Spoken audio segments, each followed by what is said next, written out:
Yes. So, you have some very interesting ideas about wealth and legacy and longevity. And I know we're going to talk about all of that tonight, but start us off with a little bit about you and how you got started in this line of business. Okay. Well, thank you. Thank you for having myself and a few of my team members here tonight, and welcome everybody. So I'm Daniela DeGasperis. I'm the CEO of DDM Group.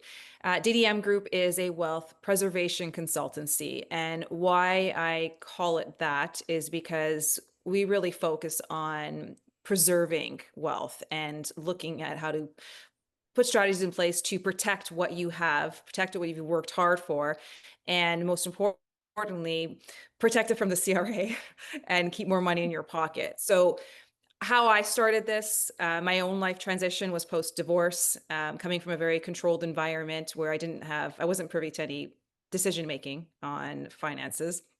And coming out of divorce and now, understanding that I was privy to a lot of financial strategies being in the realm that I was in. And as I'm putting those in place, I was empowered because here I am, able to make my own decisions and, work with the people that I chose to work with and put strategies in motion that I knew that would benefit me now and into my future.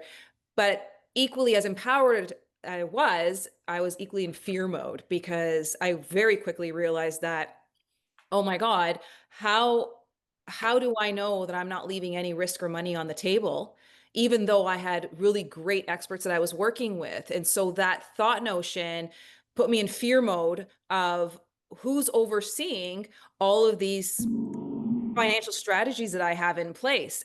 And reason being, yes, they're great in the moment, but was I setting myself up for risk down the road? And who was going to tell me that? And there was nobody around me, no firm that was providing unbiased care for me, unbiased advice or oversight. So I was looking for basically a quarterback for my financial and lifestyle decisions. It didn't exist. So given that I very quickly realized that, and that was not okay for me, I thought, okay, well, this is my purpose. This is what I'm supposed to be doing. And so I built a platform to create an unbiased client goal-based platform that really looks at the client's goals and their objectives and looking at what they have right now, looking at where all their risks are and what opportunities they're not taking advantage of, and how to maximize the potential and the growth to protect what they have, grow with what they currently have, and plan for retirement. Because at that point, for myself, I didn't even know, first of all, how long I was going to live, and was my money going to outlive me? And am I going to be, partners with the government until I'm done, basically? And that wasn't okay for me. So all of these things and these insecurities that I had and these unanswered questions that I had forced me really to build a platform like this to really help people protect and preserve their wealth and to live a life on their, call it the third act of whatever their lifestyle goals and dreams are. And here's travel. So that's part of lifestyle decisions. You need to make proper risk-free decisions for yourself today so that you can live and experience them in your future. And everybody's different, everybody's goals are different, but you need to have those cornerstones in place in order to execute and living a lifestyle that you want and on your own terms and the freedom to choose that.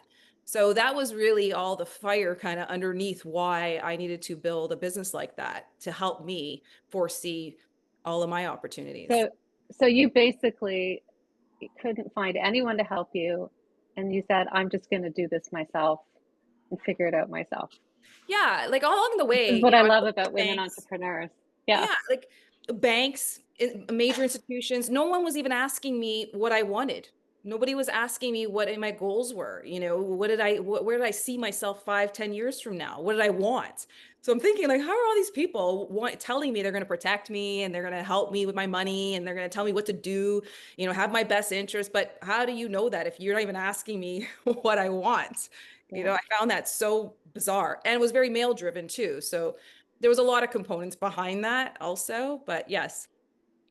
Yeah, and often as women, we're not really, you know, encouraged to learn about money and finances when No, we're and growing there's up. no financial literacy really out there, period.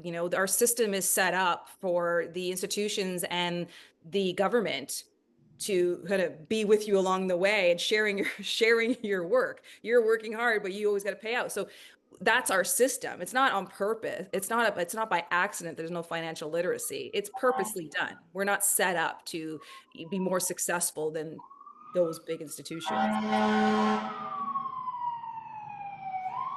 just checking to, someone's got a fire truck Is it going me? by. Hope everything's okay. What So do you think the biggest mistake is that women make now? And then I'd like to know, what do you think the biggest opportunity is? I wouldn't say it's a mistake because, we all come from different places and different environments, different cultures. Um, so we tend to kind of acclimate to what's around us, whether it's relationships, whether it's, the culture we've been brought up in, whether it's generational transfer of, from trauma to education, whatever that is. So I don't really call it a mistake that women make. Um, what I do feel that a lot of women fall into is I don't know it, I don't understand it, so I'm gonna hands off. I don't know, it's not my thing. I'm just gonna I can just might have a banker and they're just telling me what to do and it's fine. And then fast forward years later, there's all these opportunities that are missed that if they would have searched or found somebody that where they didn't feel that insecurity of the ability to ask, then they may be a little bit more ahead. But I wouldn't really blame the women, Hmm. so to speak, of not knowing, because like I said before, we're not set up to know. There are so many things against us, to be subordinates and just be the good woman, be the good wife, and don't ask questions. So we're kind of set up in that environment. Biggest opportunity out there is the fact that if you can get rid of the stigma of I don't want to ask a stupid question, um, and just ask, because who cares what that other person thinks? This is for you to empower yourself. The opportunity is just ask. And if that person doesn't make you feel right, move on. They're not for you. Hmm. So that's where the largest opportunity I believe is finding the right people and to help you achieve your goals. Yeah, love it. And what about, we've talked a little bit about retirement. So this idea of, what does this mean in this day and age to even say that you're retired or you're getting retired? Or I mean, I can't even imagine ever being retired. So what does that, how does that change this narrative a little bit? Well, first of all, I hate that word. I hate the word retirement because, from what the media has labeled this retirement is, these really old people who, are in retirement homes or, they're wearing Depends. Like, I don't feel like that. And most of my clients are in that demographic and they're just like you, very active, very involved in doing things. So when I look at that, and that's why I called it the third act, because it doesn't mean that you're the equal to retirement is sitting at home and doing nothing or just going for a walk. It's not about that. It's about how are you choosing to live? What are you choosing to do? And how are you going to do it? So that strategy that you need to put in place, and it may be different for everybody, but it's just looking at how you want the freedom of choice to do what you want to do in that stage of your life. So, and that's different for everybody, right? Your goals and my goals are probably completely different, but the work that you need to put in place to be able to do that needs to happen like yesterday.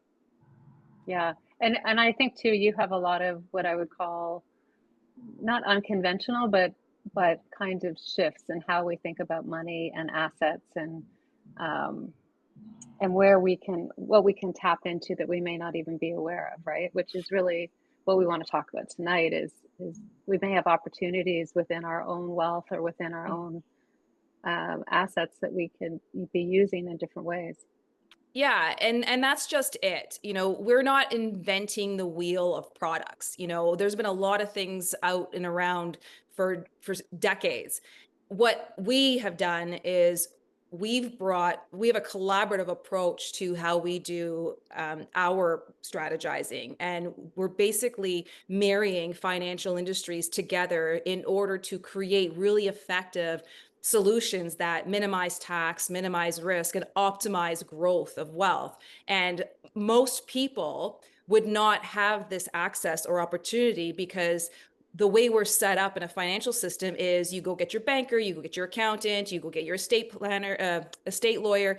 You have all these people that are working independently, but the problem is that they're not working collaboratively together and having oversight of all of those people working together. So most people wouldn't be able to execute a legacy plan with all encompassing, all under one roof, because it doesn't exist. We built it. Yeah. So what we'll see tonight, which is one of our proprietary frameworks, is called the Legacy Plan. And Jen Steislow, our VP of Operations, and Sarah Helmer, our VP of Communication, are going to go through that Legacy Plan with you, what that looks like, and why you need certain things in place in order to get to certain places. And again, the ideal goal for all of us is getting and living that third act on our own terms with the least amount of tax owing and freedom, and setting us up for current and also our legacy. What are you wanting your wealth to do for you? Like, let's be able to make those decisions for ourselves and not have them told to us in how we're supposed to use our wealth or where it's going to go. Like, we want to control it. Yep.